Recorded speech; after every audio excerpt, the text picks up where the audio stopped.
Hello, welcome to day 74. I haven't streamed since I don't remember. Well, last week. That's all that matters. I don't think I was in a trade, was I? I lost in one. Oh, an FT. Okay, I was in some trades, it seems like. Really? I lost in FTT? Okay. Looks like we won an Ethereum too, though. Okay, we'll review that. Sorry for a lot of unorganized. Yeah. So Bitcoin is currently down 1.85%. It was a lot higher this morning. We reached 64,000 actually and bounced off of this level. 64,452 was the highest mark. From there, unfortunately, we did not close above the super trend line in the 4-hour chart, which led to further sell pressure, which we're experiencing at the moment. I have this green line here because I'm looking at the 1-hour chart for the trend indicator, right? Which is currently showing me we're supposed to be headed towards the upside, despite having done a bit of a correction in the past couple of hours. On my main account, I did manage to take advantage of this, but I also did just lose. Doesn't really matter. I probably should get my time frames set correctly to only operate when I'm supposed to. Given that, yeah, this is what the kind of analysis I've been looking at. We did start a downed trend ever since today's high from this morning at 10:20 approximately. We reached a low point over here. I was expecting us to make higher lows, higher highs, but we dipped over here again. But we didn't close under the super trend line. So in the 1-hour chart, we're still technically headed towards the upside. But in the 4-hour chart, generally, things are still pointing towards the downside. So we're kind of stuck in that area. But I think this would get corrected soon because this is serving as like a support to tell me for sure, okay, from here, will we continue further downwards, breaking possibly this trend line that we have from a longer time frame? Or will we break this downtrend and continue making higher highs, go for that 64,000 resistance zone, break through it, break through this downtrend line from longer term as well, break out of the 65, it will flip the 4-hour super trend positive, and we'll start seeing higher highs, higher lows from there for the rest of October, right? Because right now it's October, you know, we're not really going anywhere, but hey, you know, this morning's pump was it's thanked, right? We thank them for doing that. Anyways, this is irrelevant. This is irrelevant. Let's see if, you know, this is also irrelevant. If we maintain this right over here, we do have this uptrend as our most relevant indicator of, yeah, at least in a 1-hour chart, right? We're technically supposed to follow this kind of thing going on. Perhaps there was one over here that just got broken. I'm not sure if that gives us indication of a complete change in the direction of the market yet. So we do need a couple more hours to get that confirmation. So for now, I don't think I'll be entering any trades, but if I do see something, I'm technically supposed to enter any upswings, which is kind of happening now. It technically is happening right now, but I do not feel comfortable because I'm pretty sure this downside does indeed prevail, and we're very, very close to that super trend line, which means that, you know, it's telling us it's in an uptrend, but if the price is very close to it, it's getting weaker and it's likely to flip very soon. So I wouldn't trust it at this time. Looks like we're even heading downwards at the moment. So we'll leave that there for now. As I was looking here, we did enter a couple more trades. Let me just pull up my journal to see what was the last thing we operated. All right, surprise. Here it is. October 4 was the last thing we did. Let me get rid of this. Get rid of this. I have so much stuff open. Okay. October 4, I said. So that one's already been noted. So we have to note down this Ethereum trade and this losing FTT trade, which I was just risking a little bit on this. A lot, it seems like. Like a normal trade is what I mean here. This is what I'm talking about. Still $100 lost on this one, but we did win in Ethereum. So I'm going to write these down and then we'll go review those while we're at it. Okay. So Ethereum. October 4 as well. This closed... Oh, you know, FTT trade closed literally today, October 7. Okay. Interesting. So it did take a while, and it seems like the price kept going up because I was shorting that at the time when I decided to enter. This hit not our stop loss, this hit our take profit. Okay, so that boosts us up to 10,252, which, I mean, we're still really, really down, but I'm planning to get something set in stone for us to, you know, start taking off, start growing this account, because I'm not really satisfied with what is going on so far. I'm happy with the DCA entries that I made earlier, but other than that, no. And I did kind of step away from my strategy here to enter FTT. I just thought it was a good opportunity, but it seems like not. I'll note down the details here, and then we'll go review the charts for both Ethereum and for FTT. So FTT is, they're supposed to be doing their payouts soon back to their creditors. So I figured, you know, their coin is supposed to drop, right? Because they're gonna have to sell it to get money to, you know, pay people back that they scammed. So that was my thought process behind that. Anyways, let's go review those. So Ethereum first. Right now it is down 2.25%. Price is $2,436. And when did I enter this? October 4, which is right here. And oh, that's a beautiful trade. It's here. So it looks like I was seeing this downtrend and figured, yeah, we should be seeing lower lows. And we indeed did see that and hit that right there. What if this didn't happen though? It still would have worked eventually because it didn't go high enough to hit my stop loss, meaning that whatever way that I used to put the stop loss right here worked, right? So that's a good thing. Right now this downtrend is broken. This uptrend also broken. Let me go to the 1 hour chart to see where we're at. We're technically in an uptrend is what it's saying, but I'm also starting to see possible beginning of a downtrend right here, because we did break through that, but we didn't close the candle of that hour below the super trend line, so it's technically still indicating we're in an uptrend, but I don't trust that. I have a support here coincidentally as well at 2,413, so that would be my base level to figure out exactly where we would be. I don't need these levels, and I would likely not need 2,500. Psychological level would make sense. In the macro scale though, looking at like a 4 hour chart, we're still red, right, in a bearish trend, so we're still supposed to be heading downwards. That's why I would agree right with this kind of movement, but you know, in the 1 hour chart the super trend is green, so I guess to find the entries we pay attention to the 1 hour chart, but to see what's actually going on we pay attention to the 4 hour chart. So in the 4 hour chart we're still technically supposed to see a lower low. So I would wait, like I said, same thing, couple hours till we get confirmation of whether or not we go further lower, so that way I could start looking for shorts instead, because I don't want to be looking for longs at this time if the strength of the trend is weak.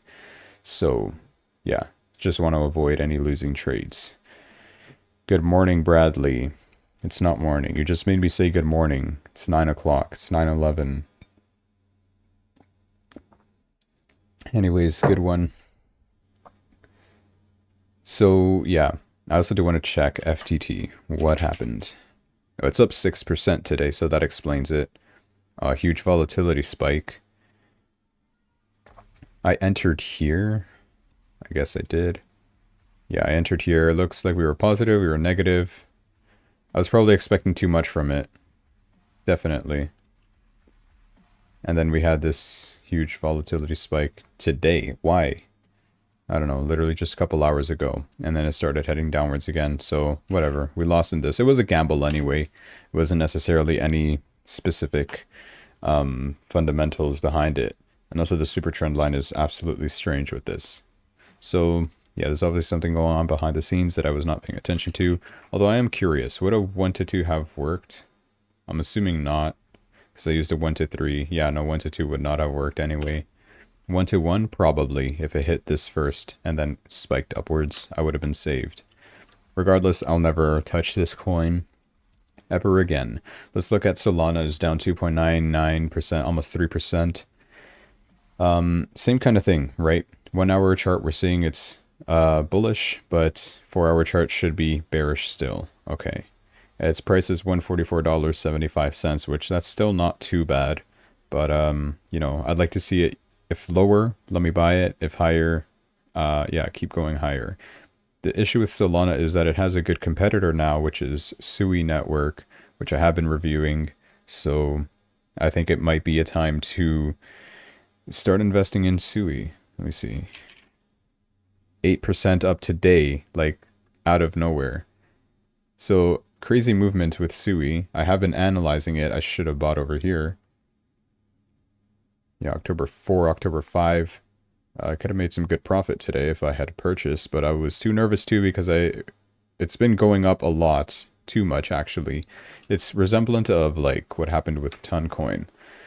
I don't know like who's behind Sui yet. I'm sure that information is already public, but I just have to go and confirm, check that stuff. So I don't know if maybe the CEO of this will get into some drama so that we can enter with the price drop, possibly. These levels are broken. This, though, was its all-time high level, and it actually used that as a resistance and bounced off of it towards the downside. Just a little bit of a correction in the past couple of hours. But it's still doing, like, super well. Like, the trend is going up very strong. So, good for Sui. I don't want to FOMO in just yet. Let's wait for a global catastrophe first before we enter. Binance is being strange. It's down 0.92%. Price is $569.60. Still bearish. 1 hour chart, still bullish. I could possibly... hold on. You know, I'm comfortable with finding an entry in Binance. Binance seems to be doing its own kind of thing. The upswing has already happened, so it looks like I missed it from literally a couple minutes ago. Okay, well, I don't know if I should enter this, but if I would have entered this, I would have probably done the close of that below this level. What am I doing with stops now? So it's basically price where it is right here, $1.3385.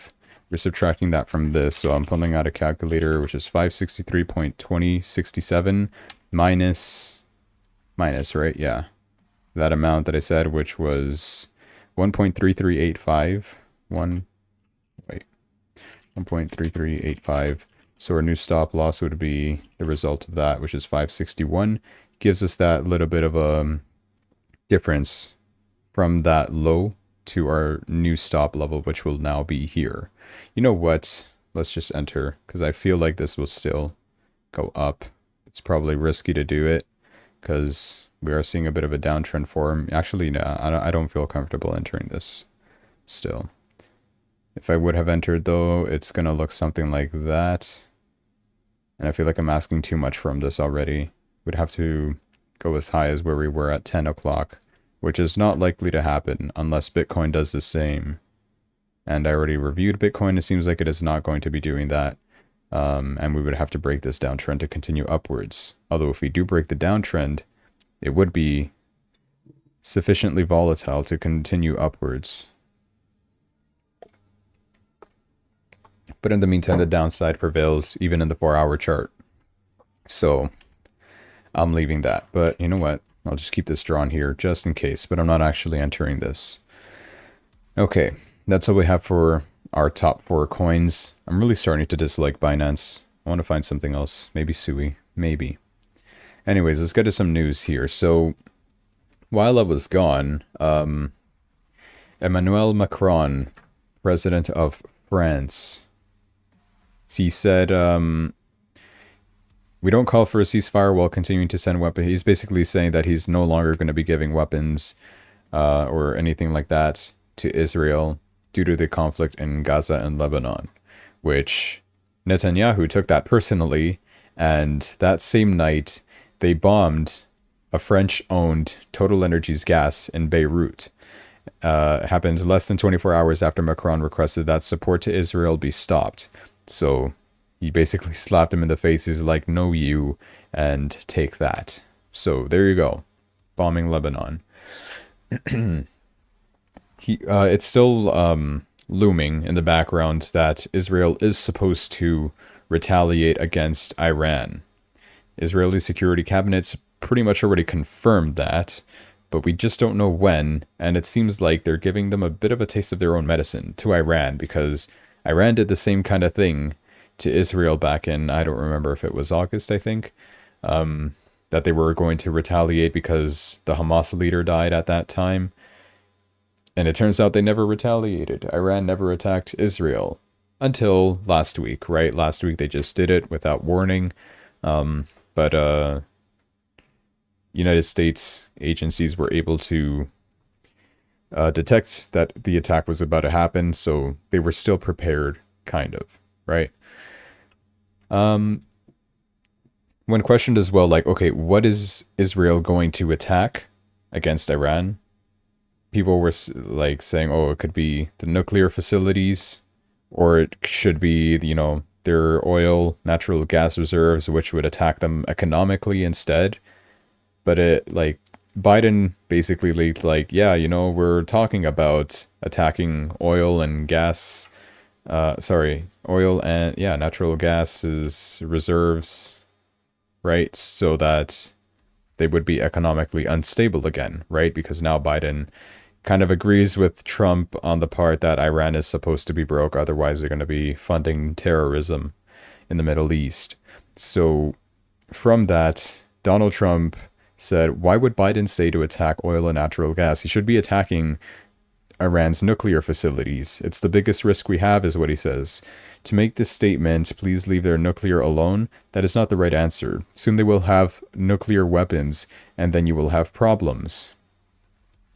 In lieu of this, Iran has canceled all its flights nationwide. Mind you, this all happened a couple days ago. Okay, this is not current today news, but this has all happened during the weekend. Iran said nobody is allowed to fly in our airspace because they're expecting the attack. They were scared, right? Which caused people to be on alert because of that. You'll see the airspace is pretty much empty. People were expecting something big to happen. That was since October 5th, so 2 days ago, and still nothing has happened. There was an earthquake, though, a magnitude 4.1 earthquake in Iran, which was later on determined to be a nuclear test. So, I don't know, maybe Israel is scared, saying, okay, wait, they do actually have nukes because they just did a nuclear test, and the result of that nuclear test was an actual earthquake. So, yeah, maybe, it's more of like a warning shot that they just did there. Like, hey, we have nuclear weapons now, so don't retaliate. And yeah, so nothing ever came out of that. And planes are flying over Iran again. So World War III is off. We can breathe for a while longer, at least for now. We don't know for sure. Maybe Israel is going to do a surprise attack. Nothing's confirmed yet. In the European region, Russian foreign minister says if the United States and NATO stop pumping Ukraine with weapons, they're willing to end the war. Even though they mentioned many times before, oh, no more peace talks, we're going full war. But obviously, even China, Xi Jinping, knows that NATO is profiteering from Ukraine's war with Russia, because that's how these guys do it. They start wars and make profits off of it. It's an easy way to make money for these government agencies, stuff like that. They're basically telling me, hey man, we want peace, stop funding, stop profiteering from Ukraine's war with Russia. And of course, under Donald Trump, he says that, Russia, China, North Korea, we're not going to be enemies with them if he gets elected president again. And there's already proof of that. Donald Trump went to all those countries, visited all those leaders, shook all their hands, and had good relationships with them. No wars during those times, which, everything was great. So, I don't know. Vote Trump if you're in America. Speaking of Trump, he went back to Butler, Pennsylvania, the place where he almost got assassinated on July 13. And look at that, energetic. Elon Musk showed up there as well. Of course, there were more people there, JD Vance, etc. Um, and you can see the bulletproof glass this time to make sure that they don't get shot. And Secret Service was on that sloped roof, of course, so they know for sure what's going on. What does it say here? Oh yeah, so after this as well, after Butler, Pennsylvania, he's pretty much got Pennsylvania won by this time. And in the polls, he's actually leading Kamala Harris by a lot. It's like over 12%, 53.7 to 45.8. So, this is also one of the main reasons why crypto was pumping this morning, because Trump was actually in the lead in the pollen market polls, right? Came out around like 10 o'clock. Things were pumping at that time. Of course, we all know Trump is bullish for crypto in general. So, people just like to see Trump leading in the polls, at least. Seems to be the main catalyst as to why crypto was going up this morning. But things kind of slowing down, people taking profits, evening time. Yeah, so that's where we're at right now. Bit of uncertainty still with the Middle East stuff going on. Now let's talk about the hurricanes. So as you can see in the title, another hurricane will be coming, but nothing about that yet. We're still going to talk about Hurricane Helene. There's this site that they had like a bunch of volunteers with a bunch of supplies, recovery supplies in North Carolina at a distribution site. And there's a helicopter that just gets way too close, blows everything like out of the air. I don't know if it shows here. Yeah, you can see like it's blowing all this stuff, and it's an unmarked helicopter. We don't know who this helicopter belongs to, right? It's not one of our helos, was said. And they also mentioned people in there, the bystanders. They saw a lot of unmarked black SUVs do a side-by-side slow roll at the entrance of the parking lot and leave. I don't know, maybe people are just sabotaging supplies for literally no reason. Seems like, at least. Also, of course, the people are not content with receiving the $750 FEMA money, and they're even saying, it's not free anyway. It's more of like a loan. They're not giving it to you. It's a loan, according to this guy. I don't know, but this is the kind of stuff that people are outraged about. I've mentioned this a couple times, and another reason why Trump is leading Kamala Harris in the polls as well. They're not satisfied with how she's handling the situation. Even there's a video of Biden saying, like, every decision I've made, Kamala Harris was greatly involved in as well. So the past 4 years, he's basically throwing her under the bus. He said the past 4 years, Kamala Harris, she's also responsible for what happened in the last 4 years. So I don't know, maybe Biden is now pro-Trump because they forced him to leave the race. Also, this is pretty funny. Her belt costs more than what you're giving to hurricane victims. You look up this belt online, costs $770. She's only giving $750 to the hurricane victims. Pretty funny. Anyways, new hurricane, Hurricane Milton. It's now an extremely powerful Category 5 storm, and it's one of the strongest hurricanes ever recorded, is what they say. Maximum wind speed of 180 miles per hour, which is pretty harsh, right, for a hurricane. And it's also like, yeah, one of the most largest, one of the most strongest ones that they've recorded in history. Yeah, that's pretty spooky stuff. So that's 2 back-to-back hurricanes now. And it's going to be, this is the path where it's going to be taking place.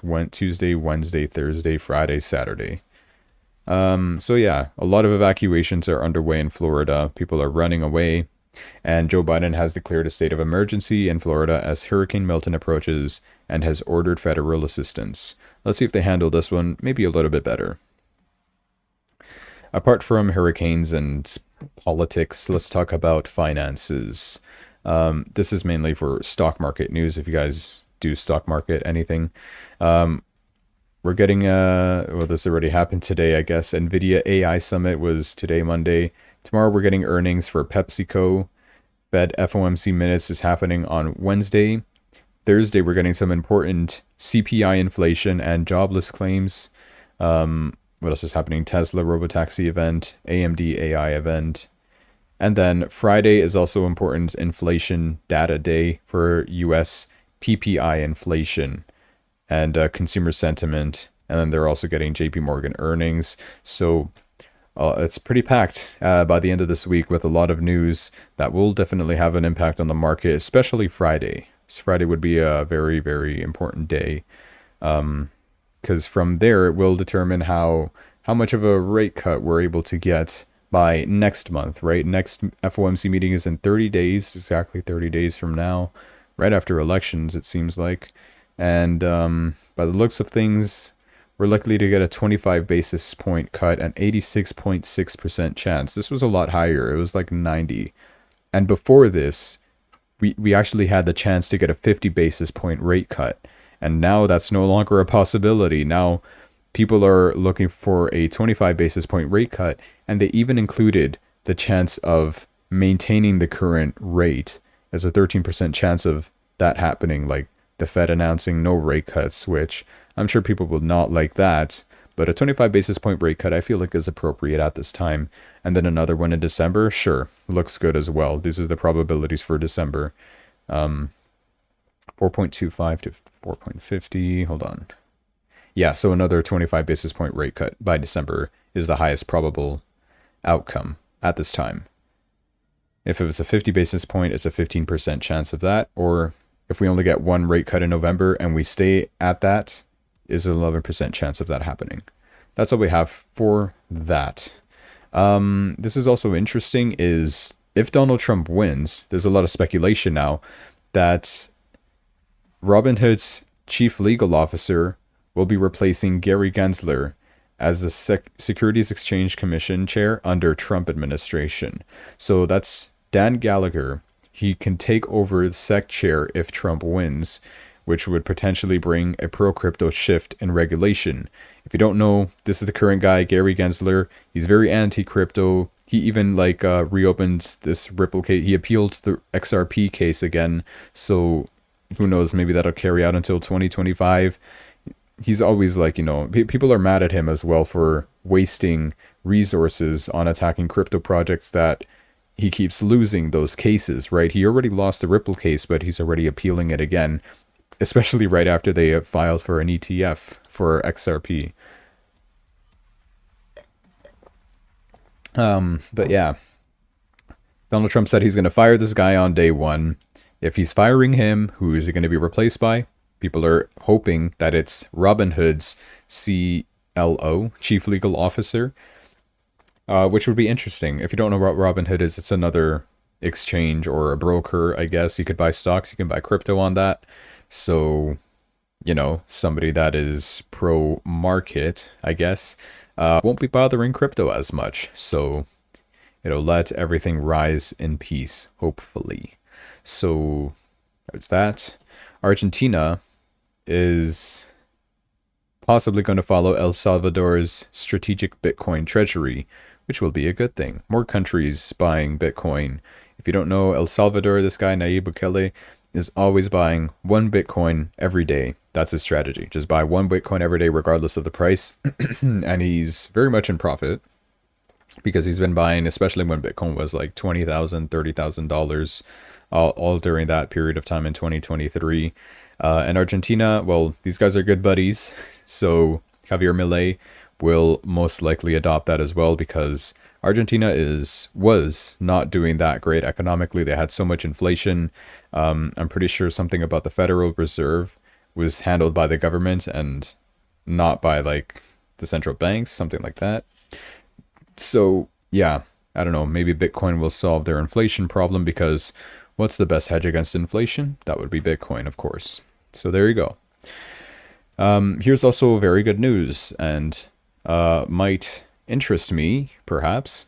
United Arab Emirates removes value-added tax on all crypto transfers and conversions. No tax on crypto if you sell, hopefully. I don't know, maybe. If you move there, you don't get taxed. Saudi Arabia also signs a $1.9 billion deal for the construction of Jeddah Tower. It's set to become the world's tallest building. They currently have the Burj Khalifa at the moment, I think, and that's in Dubai. And they're building a bigger tower, so, well, if they're obsessed with that, sure. I don't see the Burj Khalifa here. I don't know where they're going to build this one. But that's the plan for them, and that's $1.9 billion. Just goes to show how rich these guys are from oil, mainly, is what they sell, right? Speaking of oil, let me see if I can load this up. Oil it was going up. Ever since that breakout moment, it did push upwards with a lot of strength. It did make a bit of a correction in the last couple hours. Currently, market is open. It just reopened. It opens at 7, I think. Or it closes at 7, reopens like 1 hour or two afterwards. But yeah, it's still, making higher highs, higher lows. And the next area that I have is possibly $80 for oil futures. That'll be interesting to see, to say the least. Yeah, and I missed my chance to buy into this because I had an order like right over here, like 63, I think. I don't know. 64 was this low point. Anyways, let's stop reminiscing. So, get out of here. Here's just one last bit of news from Vitalik Buterin, the founder of Ethereum.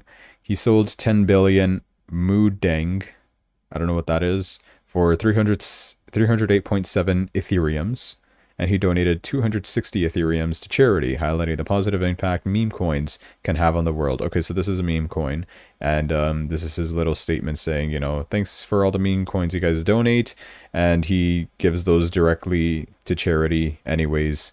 So, thumbs up, bros helping bros. That's all we have for news. Okay, cool. Bitcoin is dropping still. Yeah, like I said, I'm not comfortable in entering in this zone because we need more confirmation of what exactly is going to happen. This triangle, bad. If we go further down, I'll start shorting. If we break out and continue upwards, I could possibly look for longs, but it might be a little too late depending. Yeah, it's a bit of a risk if I want to enter any up trades, any long trades, I mean. I do want to check how the other coins market caps are doing. A couple of days ago, I actually saw this. Binance dropped in positions to like over here somewhere, like 6th or 7th place, because its market cap just went from $82 billion to like $33 billion just out of nowhere. And people pointed that out on Twitter. I did have it there, but I lost it. Whatever. Just an interesting fact, that's all. What has been top gainers, top losers? I know for sure Sui is on top. 8%, I just saw it went up, so... I am blind. Gainers and losers. Okay, 15% for Conflux, never heard of this. Sui is here, 7.87. FTT also went up and made me lose. Phantom is... Oh, this is only 2%. Yeah, the rest are not up as much. Less than 1%, most of these. Seems like today is mainly a down day. Popcat is leading the way. It's a meme coin on Solana with the, the Popcat. Come on, that meme. Helium is down 8%. Bonk, Cosmos, Pepe is also down 6%. It was up a lot, literally yesterday. It was up like 8% yesterday. Ondo is down 6%. Beam, I entered into Beam once, and I don't know if it was on this account or my main account. It was on this account. Let me show you this. Here. And I lost. That's pretty funny. Okay, yeah, I'm absolutely not touching Beam ever again. Anyways, it's out of my scope. Stacks is down 6%. I'm interested in Stacks. I wonder what this chart is actually looking at. Do we even have this? STX. We do. 5% down. I realize, the percentages are different, 5.82 versus 5.24, because of the time zone that this one is. Like, this exchange is based in Singapore. Vivian Lang? I forgot the CEO's name, this Asian lady of ThingX. But yeah. Oh yeah, so let me do some large scale analysis here. Looks like a bit lateral. It did reach a high of $3.85 in March, I assume. Yeah, March. And currently supposed to be in a downtrend. It's been very lateralized though in the past couple of months. It's reached $2 and dropped as low as $1. So $1 to $2 is basically what Stacks has been costing. It does reach 385 though. Last history we have is October 2023, literally 1 year old. And this gives me history until 2020, so it's existed before then, and it has reached $3 a couple times actually. Even back in 2021 and 2020. Still 2021, never mind. 2020 it just basically started out worth a couple of cents. Seems decent to enter, but I don't like it still. In the 1 hour chart, if it tells me, yeah, bullish here, I'm not entering this. Yeah, we're expecting this to drop. Just give me the confirmation of a drop so that the 1 hour chart super trend can flip negative, and then we can look for shorts thereafter. At the moment now, no, because I did enter a long position on Bitcoin, and it lost because of this. So it's likely we're going to see a change in the trend, but I need confirmation of that first. That's why I'm not operating at the moment. This looks terrible. What did I draw here? Let me redraw this. As straight as I can. Okay, it's gonna do that squiggly thing anyway. That looks weird. I didn't even do that. Okay, doesn't matter. What's next? I do want to look at Sui. Why is Sui up today? Surely there's some news. It flips Solana. Look at this. It's flipping Solana in total transactions. So, okay, it seems like that's why it's jumping almost 12% too. It's like Solana has a new competitor now, and that's Sui. Sui is catching a lot of heat, and yeah, people want a bit of that action. I kind of want a bit of that action too, but I don't want to FOMO into Sui. But you know what? I'm adding it to favorites, and we can review it every once in a while, because I don't know how its price action is, right? Seems like something to invest in long term rather than trade short term. Something to trade short term would be, what's a very tradable asset? Like I already have Bitcoin, Ethereum, Solana, sure, because those are very liquid, right? They have a lot of volume in the last 30 days. Oh, most volume, okay. Of course, USD Tether, it's in everything. There's Bitcoin, Ethereum, forget the stable coins, Solana, and then Binance is here too. And then Sui is right after Binance in terms of most volume in operation here. But I really don't like the price action of Binance. Maybe Sui might be the new change. I remember Ripple was one of the contesters. Pepe is up here too. Interesting. But I don't like the spreads on Pepe. Dogecoin, Shiba, these are losing popularity. Pepe is, I believe Pepe would be the more popular meme coin for this cycle. Then we have Avalanche, Render, Near. These are AIs. FDT is here but doesn't really count. This is cut off. Okay, there we go. What is this? Billions? This is trillions. This is... Okay, what? Hundreds, thousands, millions, billions. Yeah, so these are billions. 988 billion Bitcoin. 1 trillion Tether. 474 billion Ethereum. Forget the stable coins. 72 billion Solana. 45 billion Binance. 44 billion Sui. There you go. Like literally 1 billion apart. It seems like that's nothing, but it's $1 billion anyway. Anyways, so yeah. This is oversold. I mean, overbought at the moment, so I gotta wait for a correction before I actually decide to enter this. Or maybe I feel spicy enough to enter right now. Probably not right now. It has already swung upwards since 8:30. It seemed. I feel like 8:30 is a really good time to operate. But by that time, I'm like preparing for the streams, right? So I don't know. But Sui looking really good. I'll keep my eye on it for future. What did I just enter? Well, like I thought I entered here. It was in Binance. So it would be kind of green right now. It's approaching this downtrend though. I do want to see how it behaves, and we'll see that tomorrow because I am done streaming. That's all. That's all the stuff I have to show today. That's all the news. No entries for now because it's dangerous.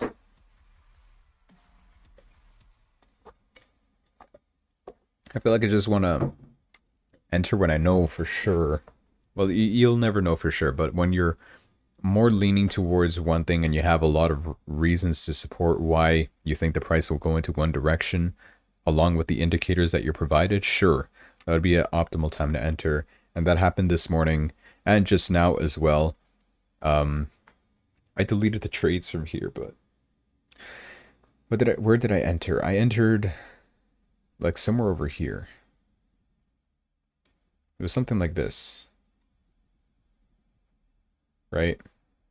Yeah, because I was expecting 64,000 again for my profit. It was literally something like this. And then this drop happened, and that just gives me confirmation, okay, you know what? This downtrend is actually getting more of a form. So I'm going to have to, confirm if we get a bounce from here upwards and break this downtrend. Sure, I'll be glad to enter more long positions. But it's seeming like this is about to, like this is a zone that I have drawn in yellow. We might get some congestion and break downwards is what I would expect. But I wouldn't enter a short position not based off of that because we're still in the green on the super trend. So it's telling me to only look for longs at this stage. That's part of the strategy. So I will follow that, and that's all. Not much else to that. Anyways, I'll end the stream now. Thanks for watching.